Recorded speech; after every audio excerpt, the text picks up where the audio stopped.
subscribe, like, share, and don't forget to press the bell icon. No one remembered exactly when the fire had started, but everyone agreed on one thing. It had never gone out. Somewhere in the heart of a vast and forgotten desert, buried between time-worn dunes and half-collapsed fuel stations, there existed a gas station that burned eternally.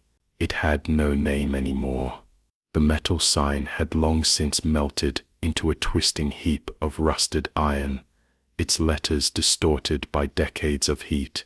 The desert wind whispered through it, like a throat gasping for breath. Flames danced without fuel. They roared from empty tanks. They coiled like snakes up shattered pumps.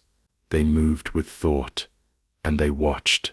It started as a rumor, passed along by desert truckers and late-night radio hosts, an old highway tale about a fire that couldn't be extinguished, where screams were heard through the smoke, where even time seemed to pause in the suffocating heat. Most dismissed it as folklore. Others made the mistake of going to see for themselves. They didn't come back, or if they did, they didn't come back the same. A charred phone, a melted shoe, a torn map with the gas station circled in red. These were all that ever returned, and even then, strange details followed. GPS trackers failed, watches melted, voice notes played in reverse. People started whispering that it wasn't just fire anymore. It was something much older, something that had taken root beneath the flames. The station sat miles off any known road, obscured by wind-blasted hills and sand, so fine it poured into the cracks of your mind. Those who claimed to see it described flickering figures moving inside the fire, people frozen in agonized poses, their mouths wide open but silent. Their eyes followed you. The windows of the old mini-mart remained untouched by the inferno, but reflected things that shouldn't exist. Scorched children, writing symbols in ash, shadows crawling up the ceiling. A counter clerk, who never moved yet, was never quite in the same spot. They said the station wasn't just burning. It was alive. It remembered. It chose who to show itself to. And worst of all, it kept something inside. Once a fire marshal from Nevada, driven by professional curiosity, ignored the warnings and followed a trail of old military maps deep into the sands. His last recorded call to dispatch was barely audible, drenched in static, and consisted of just one whispered phrase: "It doesn't burn fuel, it burns memories." His Jeep was found weeks later, miles away, engine running, headlights pointed at nothing. The passenger seat was empty, except for a single photograph, him as a child, standing in front of a house that no longer existed. No fire had touched the photo, yet the edges were blackened, curled like the corners of an ancient curse. They said those who went near the fire began to lose things, not just material, but mental. Names faded, memories unraveled like threads from scorched cloth. Loved ones became faceless. Pain no longer felt external but internal, as if the heat boiled the soul from the inside out. Some survivors claimed the fire whispered to them, in voices they recognized, in languages they never learned. It offered to give back what it had taken, but only if they fed it more. Fed what? They never said, only that once the whisper started, it never stopped. Then came the journalist, young, skeptical, and arrogant. He believed the stories were nothing more than exaggerations, born of isolation and sunstroke. He was warned, he was begged not to go, but he was drawn by the possibility of viral fame. The YouTuber who proved the eternal fire is a hoax. His first few vlogs were cheerful, mocking, and full of laughter. He held up melted signs like trophies, joked about Hell's gas station, even toasted marshmallows near the outer flame line. But then the footage changed. The next clip had no music, no voiceover, just him staring into the fire, unmoving, for 17 full minutes. His last upload was 2 hours of complete blackness, but if you boosted the audio, you could hear the faint sounds of breathing and scratching, and then a low warbling voice that simply said, "We remember you." He was never seen again. To this day, the fire burns. Satellites pick up the heat signature, but every attempt to investigate fails. Planes lose signal, drones fry midair. The few who've tried to approach on foot are either never found or return days later with third-degree burns, despite claiming they never touched the flame. One man's tongue was fused to the roof of his mouth. Another carved a phrase into his chest with his own fingernails. The station is not fire. The station is the gate. At night, desert wanderers say they can see the glow in the distance, not orange, but deep crimson, like the dying sun. Sometimes the fire pulses like a heartbeat, and sometimes, if the wind dies down and the world goes still, they say you can hear laughter, crackling laughter, echoing through the dunes. But it's not joyful. It's old, hollow, like something pretending to understand humor, like something that once was human and forgot how to be. The fire remains, waiting. It doesn't spread. It doesn't consume the desert. It simply burns,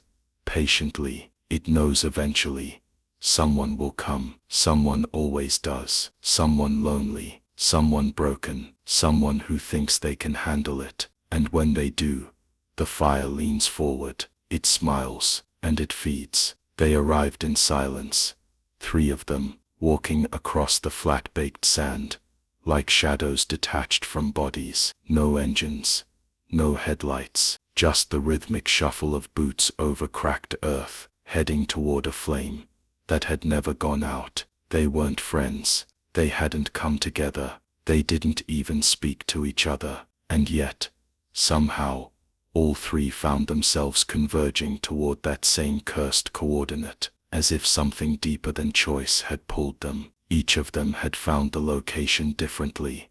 An old map left inside a second-hand book, a desert postcard with coordinates etched under the stamp, a voice from a dead sibling's voicemail, repeating a number again and again. None of them questioned it. They were already hollow in ways they didn't understand. Something missing, something burned out. The fire welcomed them before it was visible. Their skin itched, their vision blurred, the dry air thickened, as if it had weight. One of them vomited blood and sand. Another bled from his nose and kept walking without noticing. They reached the outer edge just after midnight. The flame towered in the dark, not wild and chaotic like a normal inferno, but aware. The fire stood in perfect lines, circling the skeletal remains of the gas station, like guards at a ritual site. No fuel fed it, no wind disturbed it. It stood where it wished and burned in silence, waiting. The first man, a former firefighter, haunted by a blaze that took his family, approached the ring of flame with tear-filled eyes. His lips trembled. He whispered names. He stepped forward, past the heat line, and didn't scream. He stood inside the fire, untouched, as if it parted for him. His silhouette flickered, then began to split. Not his body, his shadow. It peeled backward against the flame, detaching like skin from muscle. He didn't resist. He lifted his arms, as if in offering. The fire didn't roar.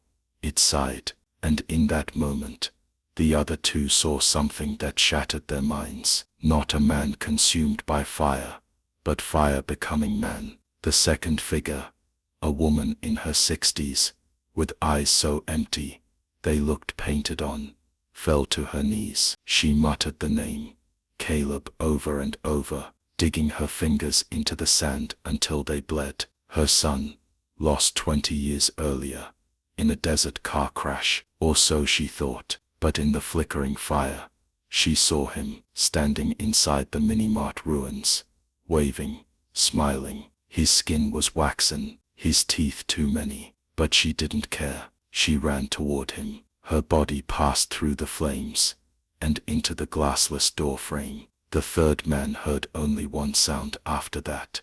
Chewing, slow, wet, deliberate. It went on for minutes, then silence, then footsteps. The woman emerged again, alone, but her eyes were different, no longer hollow, now burning. She walked right past the man, as if he didn't exist, into the dark, into the sand, gone. The third man did not move. He had come for truth, but not out of grief. He was a scientist, a rationalist, but now he was sweating, trembling. The camera he wore strapped to his chest had already stopped working. The LCD showed only static and strange inverted colors. His radio played a looped whisper of his own voice saying, "I believe now, I believe now." Though he had never said it aloud, he stood on the edge, staring at the fire, and asked the only question he could muster. "What are you?" The fire answered. It didn't use words. It showed him. Flashes surged across the sand, like dreams made real. Cities crumbling in reverse. People walking backward into wombs. Oceans boiling under red skies. A wheel of bone turning in the sky. And in the center of it all, the station unchanged, eternal. Not the source of the end, but the proof that it had already happened once, and might again. He fell backward, eyes bleeding, ears deafened by the sound of no sound at all. The fire pulsed once more, then calmed. He didn't run. There was no point. He stayed, setting up camp, just outside the flame line, writing notes that no one would ever read, drawing diagrams in ash that glowed and hissed when completed. He had gone mad, or perhaps he had gone sane, in a world that preferred delusion. He spoke to the fire now, every night, telling it stories. In return, it kept him alive. It didn't feed him. He simply stopped needing to eat, or drink, or sleep. Days passed, then weeks. His skin shriveled like parchment, but he never aged. And each night, when he blinked, he saw a different version of himself inside the fire. In one, he wore a crown. In another, he burned. In another, he wasn't human at all. Others came, always alone, always broken. Sometimes they arrived screaming, sometimes naked. Once a child wandered out of the dark, with no footprints behind him, holding a charred teddy bear, and humming a lullaby. No one recognized. The fire greeted them all. It knew them. It showed them what they needed, or what they feared, and it fed, not on bodies, not on blood, but on meaning. The kind of meaning people give to grief, to death, to memory. The kind of meaning people carve into stone, write into books, or beg from gods. The fire took that, and gave back nothing, just the echo of what once was. And yet, it grew. Each offering, each loss, each soul that stepped into its perimeter, it learned. The fire deepened in color, shifted in shape, became more refined, more specific. No longer just a place of eternal burning. It was now a library of endings. Every regret ever whispered, every secret buried in the sand, every what if screamed into pillows at 3 a.m. All of it stored in the twisting tongues of flame that licked the old gas pumps. You could almost hear it when you stood close enough. Laughter, prayers, apologies, confessions, a storm of emotion captured in fire. It didn't want worship. It didn't want love. It wanted your moment of surrender. It had become a ritual site, though no cult claimed it. A reverse sanctuary, where pilgrims came not for salvation, but dissolution. The kind of place where one stops being, and the longer it burned, the more it remembered those it consumed. The station wasn't just haunted. It became its ghosts. It carried their habits, their voices, their regrets. People swore they saw their deceased loved ones working behind the counter, sweeping floors, pumping phantom gas, but they never looked happy. They looked tired, and when spoken to, they only said one thing: "You shouldn't have come." No map shows the station anymore. Even satellite images blur around it, distorting into vague swirls of reddish beige. GPS apps reroute endlessly. If you pin its location, government files list it as cleared land, yet those who stumble onto it swear it was never meant to be found. That's because the fire doesn't just exist in space.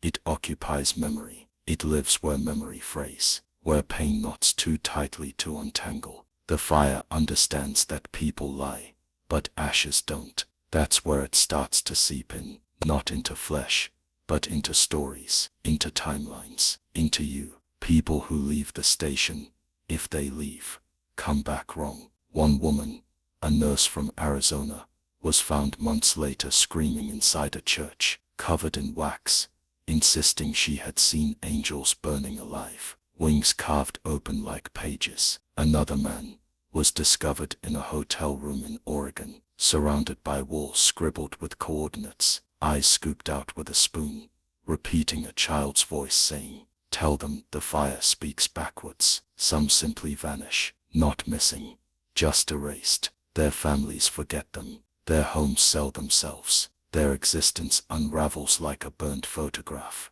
It's not about heat. It's not about combustion. The flame isn't destroying.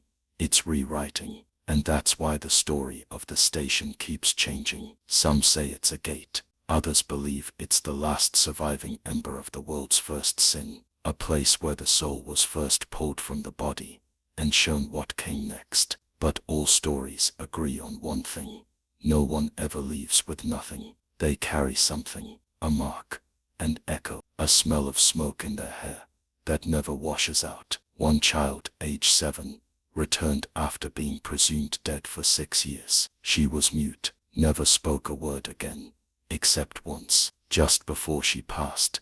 She whispered to her mother, "The fire dreams now." That line ended up in classified military reports, because yes, the government came too. How could they not? Black trucks, no insignias, men in suits who didn't blink. They cordoned off the area for months. Sensors, drones, seismic monitors, and then silence. The entire team was pulled. No report ever surfaced. One leaked document surfaced years later. A grainy photo of the station, taken at 3:33 a.m., time-stamped and labeled "Conscious Flame Phase 2. In the photo something stands in the fire. Not a person, not quite. A shape, tall, elongated arms, mouth stitched shut, eyes open too wide. The kind of thing that shouldn't exist in this dimension.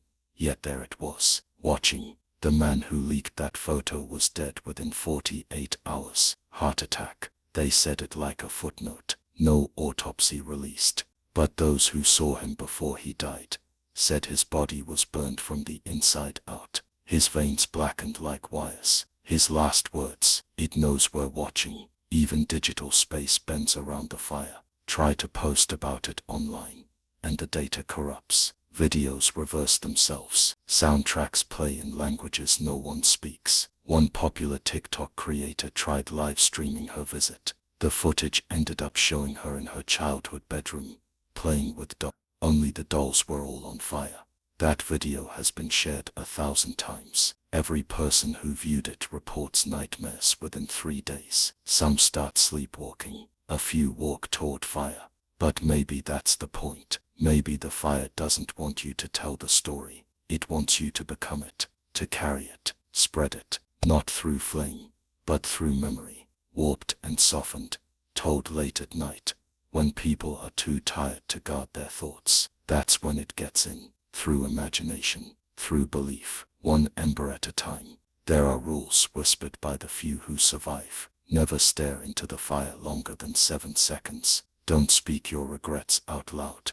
It will remember them. If you see someone you love inside the flames, do not follow. It is not them. Never sleep at the edge of the station. Dreams burn too. And if the fire ever goes out, run. Because that's the part no one likes to talk about. The fire has gone out before. Only once. For 6 minutes. No wind, No flicker, no heat, silence so thick it cracked the ground. And when the fire roared back to life, it wasn't alone. The flames came back twisted, darker.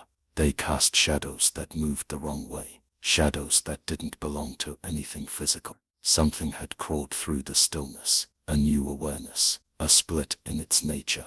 From then on, the fire started watching people before they arrived. Dreams filled with desert sand, matches lighting themselves, static voices counting down from 10. One man claimed he was summoned, not by invitation but by obligation, as if he had always owed the flame something. He walked into the fire on a Tuesday morning and left behind a perfectly folded set of clothes and a journal with only 3 words inside. I forgave it. They burned his journal, of course, but some say the words stayed visible in the ash for weeks. That's the problem with fire. You can try to control it, try to bury it, but it remembers, and the station remembers everything. Every scream, every step, every second someone paused on the threshold, heart hammering, trying to decide whether to walk away or give in. And for those who do give in, who walk through those flames and lose everything they were, they don't vanish completely. They become part of it. You can hear them sometimes, on windless nights. The fire crackles in rhythm, and if you listen carefully, you can almost make out words, apologies, laughter, secrets, and sometimes your own name. They say fire is alive, that it breathes, consumes, grows and dies. But the one at the station, it doesn't follow those rules. It doesn't hunger. It remembers. It doesn't flicker. It listens, and it doesn't die. It waits, not in a place, not in a building, not in the center of some cursed desert. No, it waits in the gap between thoughts, in the quiet that comes after you forget something important, and just before you remember again. It waits in the pause, after someone asks, "What did you just say?" It waits in the silence before screams. The fire is not just a thing. It is a test, a mirror, a punishment, a choice. And now, it's inside you. You didn't have to visit the station. You didn't need to see the flame. You're already marked, because you heard the story. That's how it spreads, not through fuel or air, but through attention. It becomes realer every time someone listens, every time someone tries to explain it, every time you think about it. Your mind is tinder, your memories, the kindling, and your fears the match. The station knew you'd be curious,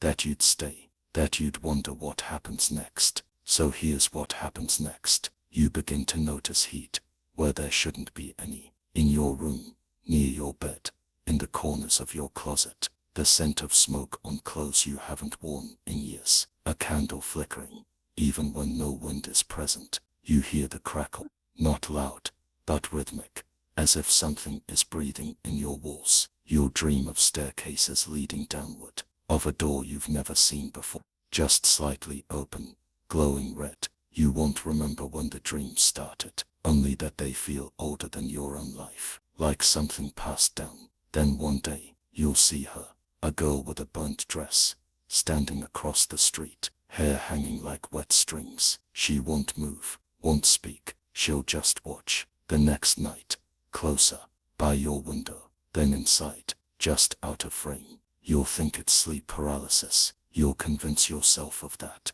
until you wake up with ash in your mouth, until you see your reflection blink after you do, until you find notes you don't remember writing that say things like, "The fire speaks through me. It wants out. Tell them I'm still burning." People around you will act strange. Friends will forget your name mid-sentence. Co-workers will look through you like glass. Your dog will stop barking. Your mirrors will feel warm. Then you'll hear the voice, the one that says your name like it's a secret, the one that tells you where the station is, not on a map, but in your past. A single decision you don't remember making, a hallway you walk down that was never on any blueprint, a flame you stared at too long as a child. It's not there anymore, because it's in you now. Eventually something will ask you, do you remember lighting the match? And by then, it won't matter what you answer, because the moment you ask yourself that question,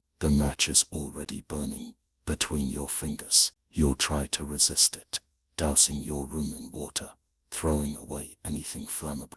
But that's not where the fire lives. It doesn't care about gasoline or paper. It lives in memory, in identity, in everything you regret and everything you've suppressed. The more you think you're safe, the more it prepares. And when it finally lights inside your chest, it won't be painful. It will be familiar, like coming home, like remembering something beautiful and terrible all at once. And the final thing you'll hear, before your world becomes heat and whisper and smoke, is 1,000 voices, speaking together in harmony. The fire never ended. You just forgot it was yours.